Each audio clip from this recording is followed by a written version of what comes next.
náà ni ó báyìí náà ni àní báyìí náà lérè wa àti sọ pé báyìí náà ni àní báyìí náà lérè wa Bisi Ologe Show lè tó Alábí Akẹ́wà jẹun bẹ́ẹ̀ bá ti gbé síbẹ̀ Jíbọ́lá ẹ fi sílẹ̀ bẹ́ẹ̀ ẹ̀hún ẹjọ́ wà bẹ́ẹ̀ ẹ̀hún ẹ má gbé kúrò Jíbọ́lá o tóró ń kọ́ nínú gbọ́n òye ń bẹ níbẹ̀ Jíbọ́lá Bisi Ologe Show lè tó báyìí náà ni. Can somebody shout hallelujah?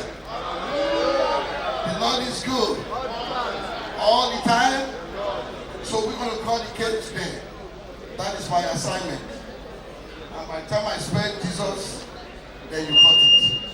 Okay, let's start. Here you go. Everybody say J. J. E. S. U. U. S.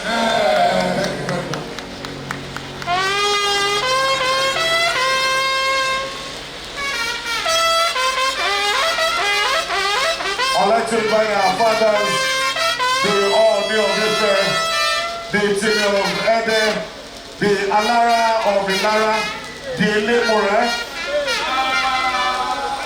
to please join us. All our royal fathers, to please join us. The Abeka of John. Happy birthday to you. May the good Lord bless you. Mi ò gbọ́ Yorùbá. May the good Lord bless you. Mi ò mà tí gbọ́. May the good Lord bless you. May the good Lord bless you. We wish you many happy returns of this day, long life and prosperity. Hip, hip, hip. Hooray!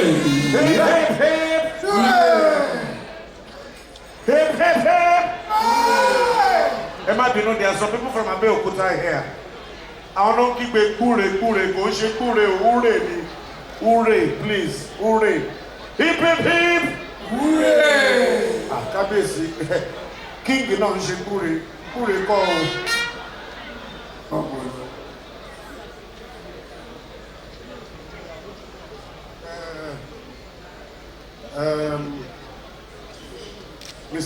Your Excellency, please step forward.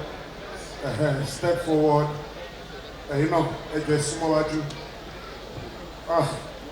You know what? Let's remove the cake.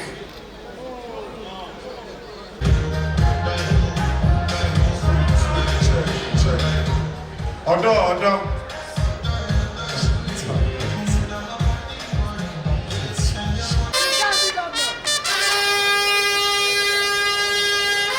Ìwòye àdọ́là sọ̀rọ̀ yìí lọ́wọ́ ipò ẹ̀ máa débi because ìyá ẹ̀mí means a lot to you, and as you have come here, God will go everywhere with you.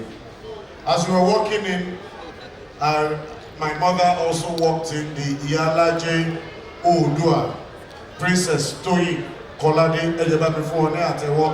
Bí ìmọ́lẹ̀ ṣe wọlé dé ìwọlẹ̀. Ẹ má bínú sí ìdábì. Ẹ má bínú sí ìdábì. Ẹ má bínú sí ìdábì. Ẹ má bínú sí ìdábì. Ìmọ́lẹ̀ ti dé òkùnkùn. God bless you. God bless you. I'd like to welcome, ladies and gentlemen. Ẹ ṣé gan ni ẹ kú ìtọ́jú wa àbúrò.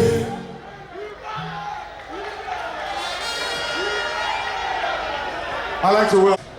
And ọmọ mẹ́fà ti jáde. Hold his shoulder. Hold his shoulder. Look into her eyes. Say, my baby, I love you. I love you so much.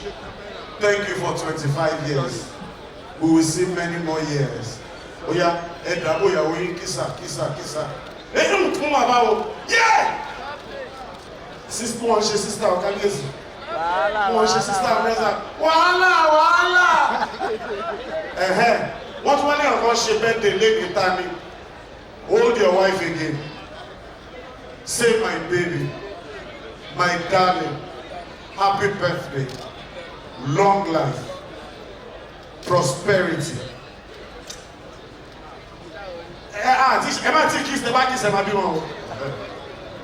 Tell your wife, a minimal go. Mommy, tell him, a minimal no Kenji, he said. Yes. Okay, come and knock. Okay, miniman, you know go. Oh yeah, kiss your wife. Wàhálà, wàhálà. Wọ́n lọ́dọ̀ wá ṣe lẹ́kan fún àwọn kan. Ta ni o? Oh, kábíyèsí elémùrẹ́ ni. Àbí kò ṣe ẹ̀yin lọ́nà tó ṣe léyẹ fún. Ẹ tún fèsì ìyàwó yìí ọlọ́run wí ilé mi. Tí bá ní kárí olúwa. Mi ní kẹ́ kiss. Mo fẹ́ ní kẹ́ fúnra yín kí ilé rẹ̀. Wọ́n bá tẹ́tí kiss yẹn máa kiss lọ kò sí wàhálà. Kiss lẹ́gbẹ̀ẹ́ kábíyèsí. Ẹ̀rọ tí ẹ̀ parí. Ọ̀ọ̀ni Ademola Àrólé Oòduà. Kábíyèsí, what should I do to them? Should I punish them? Kábíyèsí ni má punish ni wọ́n ní kí n kò jẹ́ kẹ́ kiss ara yín lẹ́ẹ̀kan sí ni. Ó yá, cameraman, do you like it? Very sweet. Do you like it? God bless you. We'll start with an opening prayer. Distinguished ladies and gentlemen, can I have a round of applause for God Almighty as they celebrate?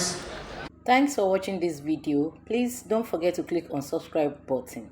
Kindly comment and share. We drop new videos daily. Thank you. God bless you.